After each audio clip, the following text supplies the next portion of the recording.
So I took my group coaching off the market. And it typically is one of the models that you use to scale the best. Like that's what's being thrown around. Like if you want to scale your one-on-one coaching, then you do group coaching. And I am retiring it off the market because I want to fix the biggest mistake that I made in getting to 100K MRR. And it's a very subtle distinction, but if you want to get to big numbers in MRR, your goal shouldn't be to increase MRR, it should be to increase LTV. And on that journey, when I understood that, things started clicking. And it's a subtle distinction, but it matters if you want to extract the most money per person from your audience before their wallet dies. So for simplicity's sake, there's two kinds of wallets, alive and dead. And a live wallet is somebody who's open to buying from you, and a dead wallet is somebody who's not. And make no mistake, everybody in a long enough time horizon has everybody inside their audience's wallet die. Like all wallets die. And that's just life. Because people will either change paths, they move on, change careers, lose faith in you, or maybe they just quit, right? And you have followers right now that have alive wallets and clients as well. But every single one of those wallets is on a timer. Just because even your best and like your most loyal clients, they eventually retire or maybe they just die, right? Like things just are not forever, right? Everything changes and every single wallet will die. Understanding this and knowing that we run a business, then shouldn't the goal be to get the most out of each wallet before it dies? My argument is yes, right? And obviously you need to do it in a way that you enjoy it and have the correct boundaries for it. But specifically in a mathematical way, then yes, the goal is to get the most out of every single person's wallet before it dies, because every single wallet will. So how do you do this? In my world, I define two people with alive wallets. To me, there's two. There's customers and then there's clients. Customers buy one-time solutions. They buy a one-time transaction, that's it. Clients buy recurring solutions. So maybe they're in with you on a monthly basis. So if you sell a customer type buyer a client offer, then that's pretty overkill because they just want that one solution and they don't want any more. They're just here for that one piece. And this is why I got so much churn in the beginning and why it was like a big mistake to sell customer type, client type offers to people who were just in a customer kind of way. Because I was basically selling gym memberships to people who just wanted to get one workout in. Like it didn't really make sense, right? And that's why I got to the point where churn was 67%. And it was a big thing, right? And it came with a lot of pain. But I didn't get it. I thought that there were different kinds of buyers and I didn't understand, and I was blind to the fact that there's two. There's people who buy one-time things. Let's say you're in a random city and you want to work out once, right? You're not going to buy a gym membership. You're going to buy a one-time thing, right? Does that say anything about you as a buyer? Not really. It's just that you just wanted to buy that one thing, right? And I didn't understand that some people don't need or don't want recurring things. They just want one thing. And so selling them a recurring thing creates excess or excess. EXCESS. They get too much for what they need, right? And then you give too much to people that don't want it. And so, well, they leave, right? Once they get what they want, they just leave. But what was interesting to me after that, well, now it's interesting, back then it was angering, is that a lot of people who churned and they left, they kept buying other customer offers that I had. They were one-time things, but they kept buying. And I couldn't predict when, right? It's hard, but they always did. Like almost every single customer offer that I made, somebody else that left the client stuff before paid for that. And that used to anger me. Like I used to cope by telling myself, hey, like if you don't like my music, why are you coming to my concert? Right? And I was too arrogant to understand that the reason why it's because they only like one song. And that's okay. You're allowed to not like an artist, but like one song. Just like you're allowed to work out at a gym once because you're just visiting that city and not stay. And I did not understand that. I did understand that some people won't pay you on an MRR basis, but they still want your stuff because they like other songs and they will pay you in other ways.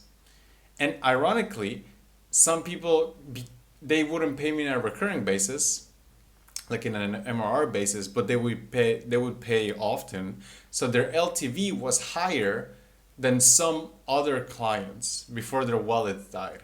So sometimes I made more money from non-clients than clients.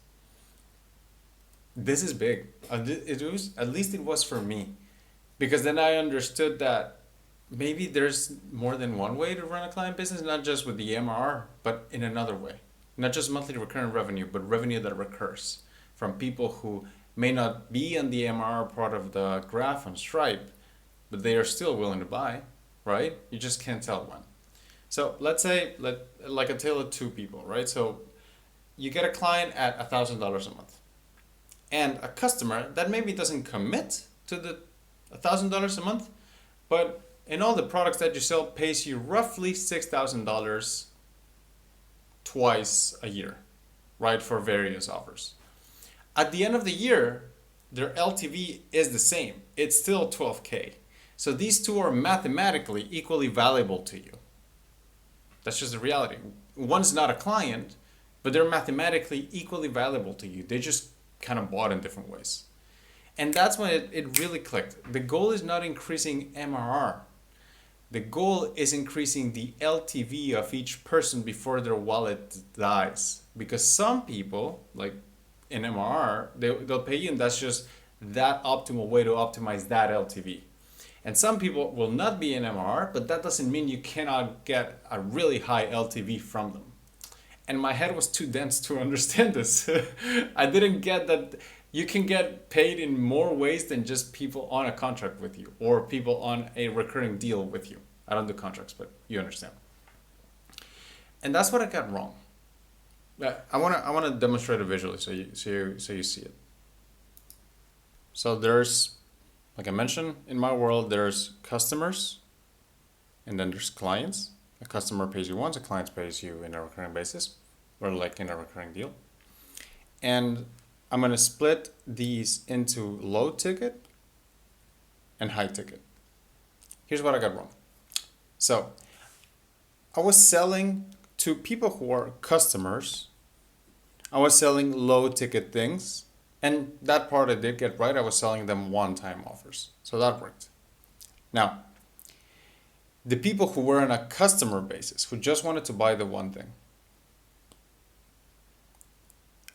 when I offered them high ticket stuff, I would give them my time and my energy.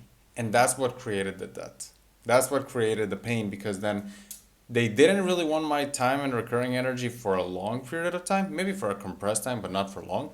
They just wanted one puzzle piece done. They just wanted to get that one workout in on the city they were traveling to.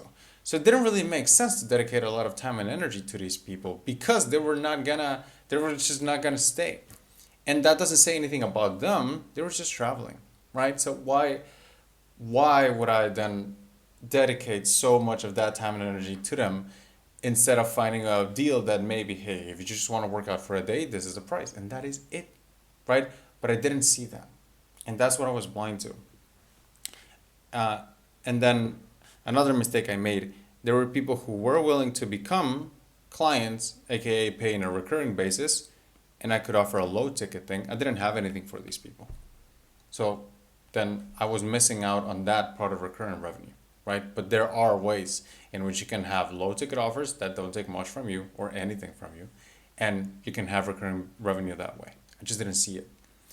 And another part that I did get right was clients and high ticket. I would dedicate my time and energy to them because they would stay and they would pay higher prices. So it makes sense to dedicate time and energy. So there were a few mistakes here, two specifically. One is not having anything for these people. and dedicating too much to these people. Here's how I'm fixing it. So now, to the people who are low ticket and they just want to buy a one-time thing, then yeah, I'm just offering a one-time offer going forward because it makes sense. It's a deal that benefits both people. To clients, people who pay recurring, having low ticket things that they can stay in and have some access to, that makes sense. So I'm giving them asset access. To customers who are willing to pay once, but they're willing to pay high ticket, I'm willing to offer experiences, something short, something that has a compressed time frame in which they get what they want, they pay the price that I'm willing to deliver on, and then that is it. We shake hands on it, they get the workout in, we part ways. And to people who are clients and they're willing to pay a high ticket, I'm still dedicating their time and energy to. And that is it. Everybody fits where they need to be.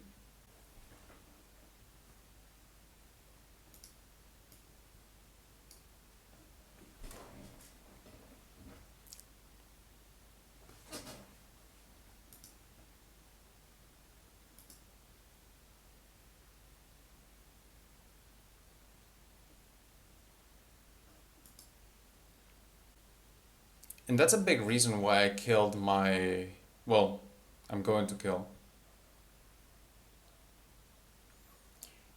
And that's a big reason why I'm taking group coaching off the market. Because I'd rather work one-on-one with people who I can dedicate my time and energy to and they can match it. And then to everybody else who is in the, tourist gym kind of situation, then I'd rather sell experiences so they can get what they want and then, we part ways. I don't dedicate as much time and energy for a long period of time to them and they don't need to commit to things that they don't want to. We both get what we want, right? Because I understood now that I cannot grow a business the optimal way if I just want to get MRR. Because everybody's MRR drops down to zero because everybody's churn is 100% because everybody dies. And everybody's wallet also dies.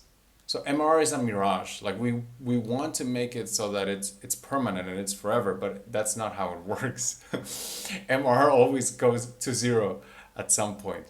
But LTV is real. LTV never goes down. And that's why I took the group coaching thing off the market because the goal isn't MRR anymore. It's just 1 degree apart. It's now increasing the most LTV I can from everybody's wallets before they die. And it will happen to me. It will also happen to you. Everybody right now, well, not everybody, but a lot of people inside of your audience have an alive wallet.